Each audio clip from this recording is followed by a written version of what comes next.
This kind of fairly pleasant but rather bland landscape is a common sight on the outskirts of the East End. Fields of rough grass in the urban greenbelt are left abandoned for the occasional rambler or animal to use. Some sites which have been used for extracting gravel are left unkempt when the workmen leave. But if the Forestry and Countryside Commissions get their way, this patchwork of wasteland will be transformed into an English woodland with glades, ponds and streams. The project would cover a total of 35 square miles of council and private-owned land in East London and Essex.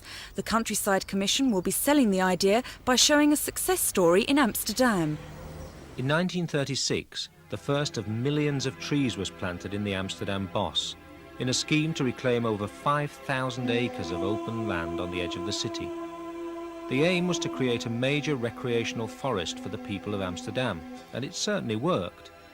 The Amsterdam Bos is really popular with the thousands of people who live just a short bicycle ride away.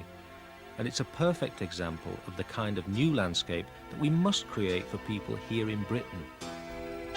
Much of the initial funding would come from the Forestry and Countryside Commissions, the rest from the local authorities. The Ministry of Agriculture would give grants to farmers to persuade them to turn their grazing land into beauty spots. There's a lot of land in Greenbelt and urban fringe areas such as this that is either derelict or underused or badly used. And it's really trying to find a new future for that land, a new future that will make it of much more benefit to the people who live in the area. Maple, oak and hawthorn trees have already improved this site in Romford, but if this ambitious project gets the go-ahead, the grass will be greener on all sides. This is Elke Tullett for Thames News.